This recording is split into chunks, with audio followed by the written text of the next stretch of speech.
बेटा आपके chapter centre of gravity या गुरुत्व केंद्र का जो नेक्स्ट टॉपिक है उसको नोट्स देने पर आपको समझ में ना आता है, इसलिए ये वीडियो लेक्चर आपके लिए अपलोड कर रहा हूँ।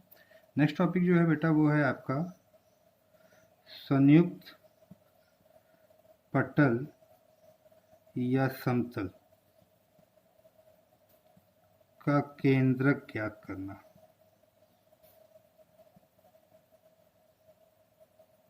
इसी संयुक्त पटल या समतल को आप कंपोजिट सेक्शन कहते हैं बेटा इंग्लिश में, और आपको इसका केंद्रक ज्ञात करना है। अभी आपको जो नोट्स दी थी उस नोट्स में आपको जो साधारण ज्यामितीय आकृतियां थी उनका केंद्रक बताया गया था ज्यामिति नियम से, मतलब ज्योमेट्रिकल रूल से कि उनका केंद्रक कहाँ होगा। जैसे कि एक आयत, इस एक आयत का जो केंद्रक होगा वो उसके विकर्णों के प्रतिच्छेद बिंदु पर होगा। पहले समझिए कि क्या है आपका संयुक्त पटल या समतल। जैसे दो आयत को मिला दिया जाए। बेटा आयत आपकी क्या है? एक साधारण ज्यामितीय आकृति।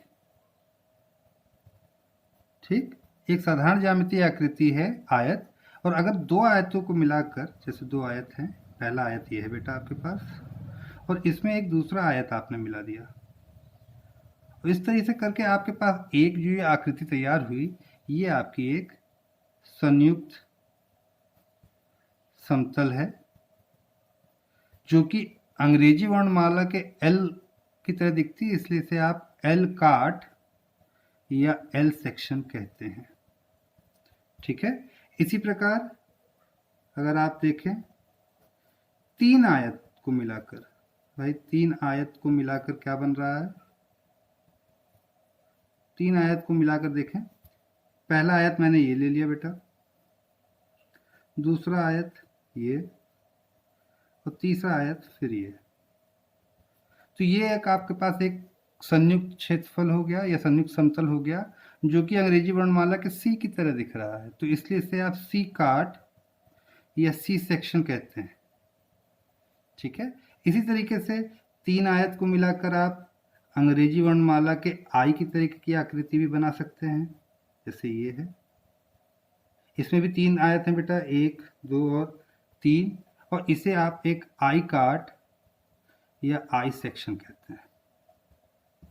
तो इस तरीके की आकृतियां जो है बेटा, जो कि आपकी साधारण ज्यामितीय आकृतियों से मिलकर बनी है, का केंद्रक ज्ञात करना, इसी को आप क्या कहते हैं कि संयुक्त पटल या समतल का केंद्रक ज्ञात करना।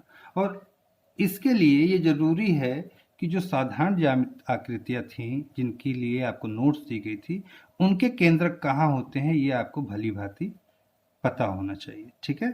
तो इसको करने के बाद हम लोग देखते हैं कि किस तरीके से किया जाएगा। चलिए समझने के लिए एक कोई सवाल ले लेते हैं। एक सवाल में मैं ले ले रहा हूं कि एक एल सेक्शन ही ले ले रहा हूं। मान लेते हैं कि हमें एक एल सेक्शन दिया हुआ है, जिसके लिए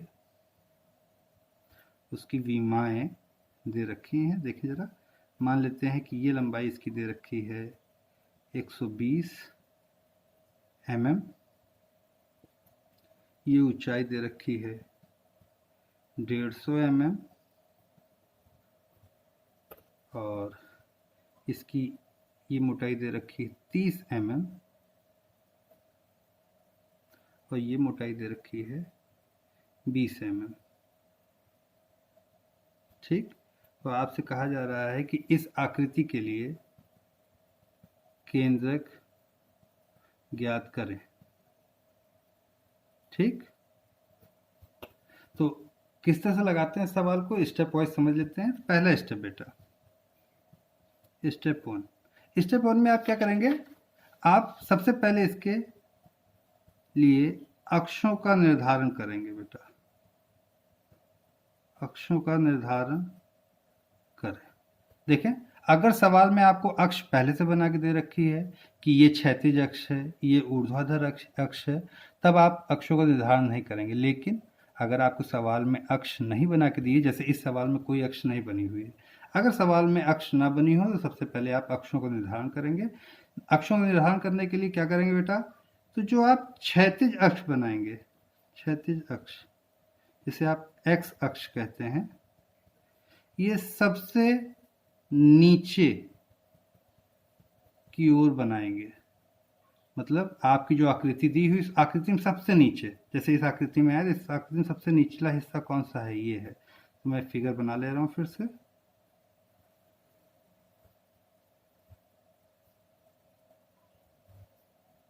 ये है आपका फिगर।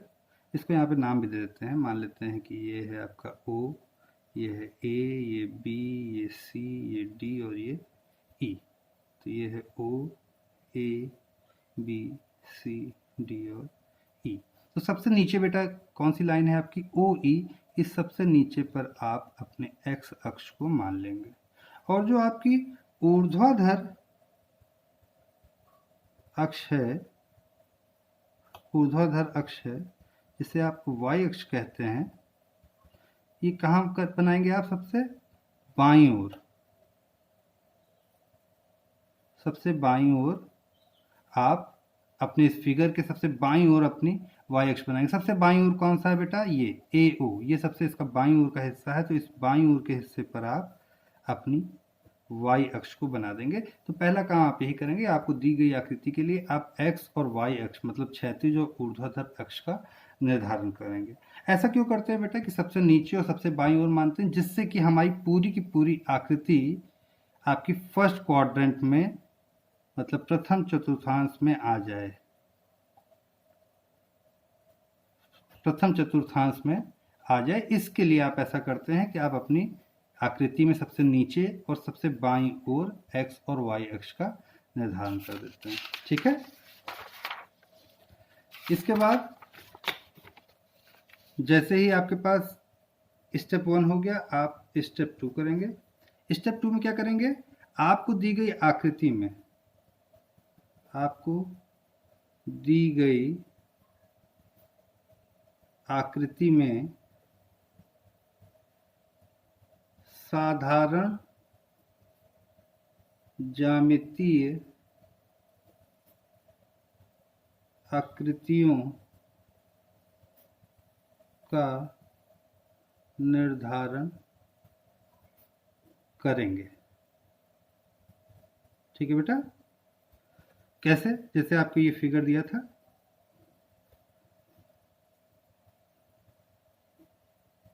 ये आपने एक्स अक्ष मान ली थी, ये आपने वाई अक्ष मान ली थी, ये था ओ, ये ए, ये बी, ये सी, ये पॉइंट डी था और ये ई था।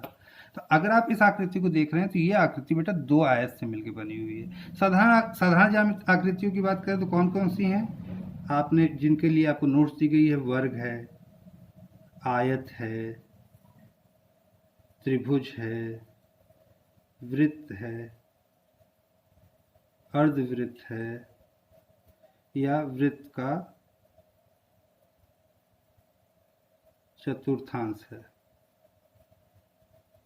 ठीक है। तो ये जो आपके पास साधारण आकृतियां जिनके लिए आपको नोट्स दी गई थी, आपको खोजना है कि आपके फिगर में इन कौन कौन सी आकृतियों से मिलकर ये आकृति आपकी बनी है। जैसे ये आकृति आपकी दो आयत से मिलकर बनी है। डायमेंशंस देखना क्या क्या लिखी थी बेटा, ये 120 थी, ये 150 थी, ये 30 थी और यहाँ पर ये 20 थी। अब आप मुक्त हैं, किसी भी तरीके के आयत मान सकते हैं। जैसे कुछ बच्चे ये आयत मानेंगे कि एक आयत ये है और दूसरा आयत ये है। कुछ बच्चे इसको दूसरी तरीके से भी मान सकते हैं, मैं यहाँ छोटा सा बगल में बना दे रहा हूँ। वो इस तरीके से मान सकते हैं कि एक आयत ये है और दूसरा आयत ये है।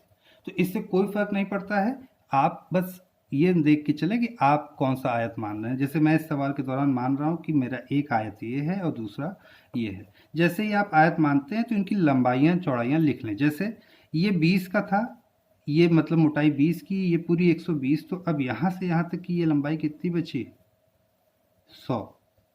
सही है। 100 के बाद ये क्या है, 20। ठीक। और इस आयत की लंबाई चौड़ाई की बात करें तो इसकी लंबाई है 150 और चौड़ाई कितनी, 20।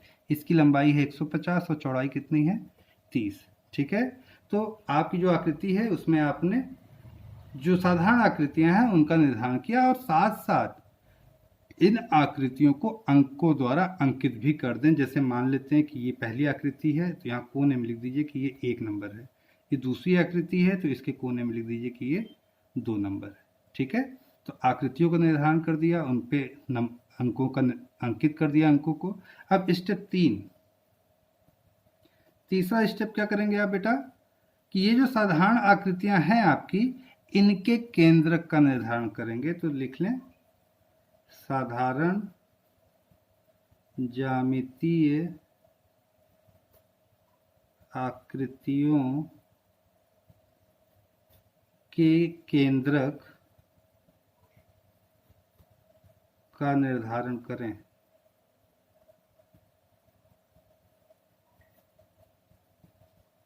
देखिए भाई, जो भी आकृति, भाई आपको पता है ये एक आयत है, आयत का केंद्रक यहाँ होगा, इसकी लंबाई और चौड़ाई के आधे आधे पर। इसी तरह से ये दूसरा आयत है, इसका भी केंद्रक यहाँ होगा, इसकी लंबाई और चौड़ाई के आधे आधे पर।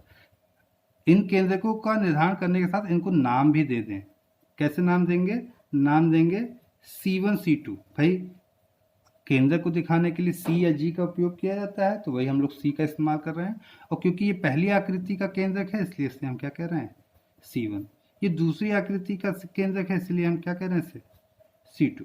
ठीक है, तो इस तरीके से जितनी भी आकृतियां आपके सवाल में हों, उन आकृतियों के लिए उनके केंद्रक निर्धारित करें, उन्हें नाम दे दें C1 C2 C3, जितने भी हों, 4 5 6 जितने भी हों। इसके बाद नेक्स्ट स्टेप क्या होगा बेटा? स्टेप 4। स्टेप 4 में आप क्या करेंगे? ये जो C1 C2 आदि जितने भी हैं इसमें के निर्देशांक निकालें बेटा, के निर्देशांक ज्ञात करें। किसके सापेक्ष ज्ञात करेंगे बेटा? आपके द्वारा मानी गई अक्षों के सापेक्ष। बेटा जो भी आपने अक्ष मानी है, आपने क्या अक्ष मानी है? एक्स अक्ष, और आपने ये मानी है वाई अक्ष। तो इसी एक्स अक्ष और वाई अक्ष के सापेक्ष C1 के निर्देशांक और C2 के निर्देशांक लिखने पड़ेंगे आपको। बेटा C1 के जो निर्देशांक होंगे वो बता रहे होंगे x1 और y1 को, C2 के जो निर्देशांक होंगे वो बता रहे होंगे x2 और y2 को। अब इस फिगर को फिर से मैं बना रहा हूँ, थोड़ा बड़ा करके, साफ करके, जरा समझें।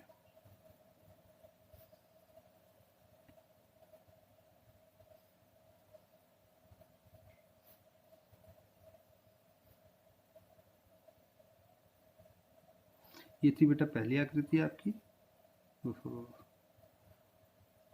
ये यहाँ पर है, ये लाइन नहीं है। ठीक है, ये है आपकी दूसरी आकृति, ये है पहली आकृति। इस पहली वाली आकृति की जो ये लंबाई है ये है 150 mm, और ये जो चौड़ाई है ये है 20 mm, और ये दूसरी आकृति है इसकी लंबाई है 100 mm और ये चौड़ाई है 30 mm। और आपकी जो x अक्ष है वो ये है, और y अक्ष ये है, और ये है मूल बिंदु O। x और y अक्ष के कटान बिंदु ही आपका मूल बिंदु कहलाता है। इसका केंद्रक, ये इसकी लंबाई, ये है केंद्रक इसका C1, और इसका केंद्रक है ये C2। अब आते हैं बेटा, आयत का केंद्रक इसकी लंबाई और चौड़ाई के आधे आधे पर होती है। एक पेंसिल का इस्तेमाल करें, डॉटेड लाइन से आप इसको लिख लें। देखें, इसकी ये चौड़ाई है 20, तो ये इस चौड़ाई का आधा कितना होगा? 10, और ये लंबाई इसकी 150, तो ये इसका आधा कितना होगा? 75। ठीक, ये इस आयत की बात हो गई। दूसरा आयत है आपके पास, ये केवल ये है बेटा, अब इस वाले को भूल जाइए, है ना। ये जो है आपके पास, इसको आप भूल जाइए। तो ये है आपके पास। अब इसके लिए देखें तो ये है लंबाई 100, तो इस 100 का ये आधा 50, और ये इसकी चौड़ाई 30, तो इस 30 का ये आधा 15। ठीक, तो कोई भी आकृति दी जाए तो उस आकृतियों में आप उसके केंद्रक को बनाते हुए उसकी लंबाइयों पर उसकी मान लिख लें। अब निर्देशांक लिखने से बेटा, निर्देशांक लिखने का तरीका क्या होता है कि किसी भी बिंदु की आपके द्वारा दी गई अक्षों से दूरी, जैसे मैं C1 की बात करूं तो C1 के लिए पहले हम उससे वाई अक्ष से दूरी, ये जो आपकी क्षैतिज दूरी होगी ये एक्स होगी, और जो ऊर्ध्वाधर दूरी होगी अक्ष से वो वाई होगी। तो C1 की क्षैतिज दूरी अक्ष से, अक्ष कौन सी है बेटा, यही दो अक्ष हैं आपके पास, एक ये OY है, ये एक OX है। तो C1 की क्षैतिज दूरी किससे होगी, OY से होगी। C1 की ऊर्ध्वाधर दूरी किससे होगी, OX से होगी। ठीक है, हर एक के लिए यही होगा। एक क्षैतिज दूरी होगी जो ऊर्ध्वाधर अक्ष से होगी, एक ऊर्ध्वाधर दूरी होगी जो कि क्षैतिज अक्ष से होगी। ठीक है, तो C1 की क्षैतिज दूरी कितनी है बेटा अक्ष से, 10। तो C1 का पहला निर्देशांक आएगा 10, कॉमा C1 की दूसरी अक्ष से दूरी कितनी है बेटा, दूसरी अक्ष ये है, दूसरी अक्ष से दूरी कितनी है, 75। तो इसका y कितना होगा, 75। तो आपने C1 के निर्देशांक लिख लिए, वो क्या होंगे, 10, 75। ठीक है, दूसरा देखें C2 की क्षैतिज दूरी की बात की जाए तो बेटा ये दूरी 50 है, लेकिन ये दूरी अक्ष से नहीं है, ये दूरी तो यहाँ इस लाइन से है ना, अक्ष तो ये है। तो अक्ष से दूरी देखें तो ये दूरी है 50, और ये दूरी कितनी थी, ये दूरी है 20। तो C2 की अक्ष से पूरी दूरी कितनी है, 20 और 50, 70। तो C2 का पहला निर्देशांक क्या होगा, 70। ठीक, दूसरे देखें C2 की दूसरी अक्ष से दूरी कितनी है, 15। तो दूसरा निर्देशांक होगा 15। इसी प्रकार से आप प्रैक्टिस करेंगे तो आप और सवालों में निर्देशांक सही सही निकालना सीख जाएंगे। निर्देशांक निकालना ही इसमें मुख्य कार्य है। अगर आपने ये निर्देशांक गलत निकाल दिया तो आपका पूरा सवाल गलत हो जाएगा। ठीक है, जैसे ही आपने निर्देशांक निकाल लिया, अगला स्टेप क्या करेंगे आप, स्टेप 5 करेंगे। जो भी ये साधारण आपकी ज्यामितीय आकृतियां हैं, साधारण आकृतियों का क्षेत्रफल निकाल लें बेटा, क्षेत्रफल निकाल लें। क्षेत्रफल नाम की तरह, जैसे पहला 1 था तो इसका क्षेत्रफल होगा A1, दूसरा 2 था तो इसका क्षेत्रफल क्या होगा, A2। A1 क्या है बेटा, एक आयत है, आयत का क्षेत्रफल होता है लंबाई गुणे चौड़ाई, और इस पहले वाले आयत की लंबाई है 150 और चौड़ाई है 20, मतलब इसका क्षेत्रफल होगा 150 गुणे 20, ये आ जाएगा 3000। दूसरा आयत आपके पास ये है जिसकी लंबाई कितनी है बेटा, 100 और चौड़ाई कितनी है, 30। तो इसका क्षेत्रफल आएगा 100 गुणे 30, मतलब 3000। तो आपने जो भी आपकी आकृतियां थी उन आकृतियों के लिए आपने क्षेत्रफल निकाले। यहाँ पर एक चीज नोट ले ध्यान दीजिएगा, अगर आकृतियां जोड़ी जा रही हैं तो क्षेत्रफल धनात्मक होगा। ठीक है बेटा, जैसे ये आकृति इस आकृति में जोड़ी जा रही है, दोनों आकृतियां आपस में जोड़ी जा रही हैं, इसलिए दोनों के क्षेत्रफल कैसे हैं, धनात्मक हैं। अगर दूसरा पॉइंट देख लें, अगर आकृतियां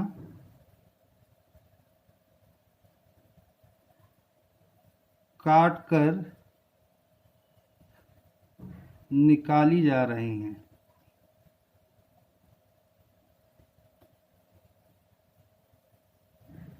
तो क्षेत्रफल ऋणात्मक होगा बेटा। ठीक है, आगे एक सवाल लगा के दिखाएंगे जिसमें आपकी एक आकृति में से दूसरी आकृति काट के निकाली जा रही है। तो अगर जो आकृति काट के निकाली जाएगी उसका क्षेत्रफल हम क्या लेंगे बेटा, ऋणात्मक लेंगे। तो आपने निर्देशांक लिख लिया, आपने क्षेत्रफल लिख लिया। तो अब नेक्स्ट स्टेप है बेटा आपका स्टेप 6, एक तालिका का निर्माण करें। ठीक है, तालिका का निर्माण करें। अब कैसे बनाएंगे तालिका, जरा देखें। एक ऐसे आप लाइन खींच लें, सबसे ऊपर इसमें नाम लिख देते हैं कि तालिका में क्या क्या चीजें होंगी। एक नंबर पे होगी बेटा क्रम संख्या, दूसरे नंबर पे क्षेत्रफल, जिसे मैं यहाँ पर दिखा रहा हूँ आई क्यों कह रहा हूँ बाद में बताता हूँ। फिर XI, इसके बाद YI, फिर ए आई इंटू एक्स आई और फिर ए आई इंटू वाई आई। ठीक है, देखें इस फिगर में जो आपने नंबर दिए थे 1 2, यही है क्रम संख्या। क्रम संख्या 1 पहली वाली आकृति को दिखा रही, क्रम संख्या 2 दूसरी आकृति को दिखा रही है। तो ठीक है, आपके पास 2 ही आकृतियां हैं केवल, तो यहाँ पे जो क्रम संख्याएं आएंगी वो आएगी 1 और 2। ठीक, चलो तालिका बंद कर देते हैं। हाँ, अब बेटा क्रम संख्या 1 के सामने जब आप ए आई को लाओगे तो आई का मान क्या है 1, मतलब यहाँ पर क्षेत्रफल आएगा A1 और A1 का मान कितना था 3000। और जब 2 के सामने आप लिखोगे तो AI में I की वैल्यू क्या हो जाएगी 2, तो ये हो जाएगा A2 और A2 का मान भी कितना है 3000। इस तरह से X1 के आगे XI आएगा तो X1 और 2 के आगे आएगा तो X2, Y1 के आगे आएगा तो Y1 और Y2 के आगे आएगा तो Y2। मतलब 1 के आगे अब आपको क्या करना है, जो C1 था आपका, इस C1 के निर्देशांक को लिख देना है। देखिए जरा यहाँ पर C1 का निर्देशांक 10 और 75, तो ऐसे लिख दीजिए X के आगे 10 और Y के आगे 75। 1 वाला C1 वाला कहाँ लिखे बेटा 1 के आगे।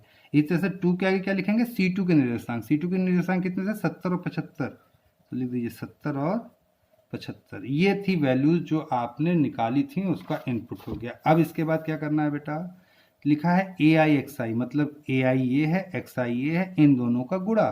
तो यहाँ 3000 है, ये 10 है, इन दोनों का गुणा करके यहाँ लिख दीजिए, इन दोनों का गुणा करके यहाँ लिख दीजिए। इसी प्रकार से ए आई वाई आई, मतलब ए आई ये है वाई आई ये है, इसका गुणा करके यहाँ, इसका गुणा करके यहाँ। देखिए जरा ए आई ये है एक्स आई ये है, 3000 गुणे 10 कितना आ जाएगा 30000, इन दोनों का गुणा करके यहाँ लिख दिया, तो लिख दिया 30000। इस तरह से यहाँ पर देखें ए आई ये है एक्स आई ये है, इन दोनों का गुणा करेंगे तो भाई 3000 गुणे 70 कितना आएगा 2,10,000। ठीक है, 4 0 और 7 21। ठीक है, इस तरह से अब यहाँ पर आए ए आई और वाई आई, 3000 गुणे 75 कितना आएगा, क्या आएगा 3000 गुणे 75 2,25,000। भाई 75 गुणा 3000 से किया तो आया 2,25,000। वही तरह से ए आई वाई आई का गुणा करें इन दोनों का, तो 3000 गुणे 15, तो 15 तिया 45 और 3 0। ठीक है, ये आपके पास तालिका पूरी हो गई। अब बेटा जब इसको आप जोड़ते हैं तो ये आएगा समेशन। जोड़ने का मतलब समेशन, किसका समेशन किया बेटा ए आई का, ए आई लिखा था ना, तो ए आई का समेशन किया, तो समेशन ए आई बराबर। इस तरह से जब यहाँ पर जोड़ेंगे तो ये आ जाएगा समेशन ए आई एक्स आई, और जब इसको जोड़ेंगे तो आ जाएगा आपके पास समेशन ए आई वाई आई। तो जोड़ लें जरा बेटा, तो यहाँ पर 3000 धनात्मक थे दोनों, तो दोनों को जोड़ने पे वैल्यू आ गई 6000। इन दोनों को जोड़ लें भाई, ये 30,000 ये 2,10,000 जोड़ेंगे तो बराबर आ जाएगा 2,40,000, और इसको जोड़ेंगे तो भाई 2,25,000 और दो उसमें 45,000, तो ये हो जाएगा बराबर 2,70,000। ठीक है, तो आपको ए आई एक्स आई की वैल्यू मिल गई, आपको ए आई वाई आई की वैल्यू मिल गई, आपको समेशन ए आई मिल गया। समेशन ए आई का मतलब क्या हुआ बेटा, सभी जो घटक आपके थे इसके आकृतियों का, उनका जोड़ के, मतलब ये आपका दिखा रहा है संपूर्ण क्षेत्रफल, जिसे आप सिंपल भाषा में ए भी कह सकते हैं। अब आपको जो नोट्स दी थी उसमें आपने देखा था कि ऐसे तल या ऐसे समतल जिसमें केवल और केवल क्षेत्रफल दिया हो, जिनका केंद्रक निकालना हो, उसके लिए एक्स बार का फॉर्मूला होता है summation I1 to n A I X I over A, मतलब समेशन ए आई एक्स आई बटा, ये ए जो है बेटा क्या है संपूर्ण क्षेत्रफल, और संपूर्ण क्षेत्रफल को क्या दिखा रहा है समेशन ए आई, मतलब समेशन ए आई। और इसी तरीके से वाई बार का फॉर्मूला क्या था summation I1 to n A I Y I over A, बराबर इसको लिख सकते हैं summation A I Y I over summation A I. ठीक है, ये ए क्या है संपूर्ण क्षेत्रफल, और इसको संपूर्ण क्षेत्रफल को आप समेशन ए आई भी कह सकते हैं, तो वही चीज़ मैं लिख दी। तो अब जरा वैल्यूज लिख लें। समेशन ए आई एक्स आई की वैल्यू कितनी है? 2,40,000 बटा समेशन ए आई का मान कितना है? 6,000, डिवाइड कर दीजिए,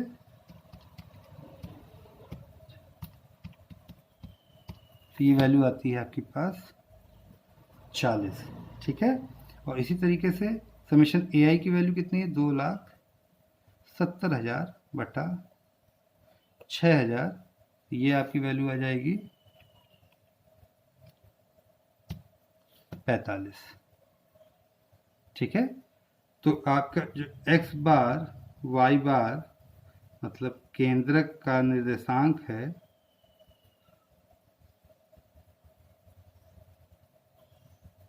वो आ रहा है 40,45। यही आपका आंसर है। ठीक है। तो इस तरीके से बेटा जो भी आपको एक संयुक्त पटल या काट दिया होगा उसका आपको केंद्रक ज्ञात करना है। अब आपके ग्रुप में मैं आपको कुछ क्वेश्चंस लगा के दे दूंगा जिससे आपको अब समझने में आसानी रहे, और फिर कुछ क्वेश्चंस आपको दे दूंगा जिससे आप उसे प्रैक्टिस कर सकें। ठीक, थैंक यू।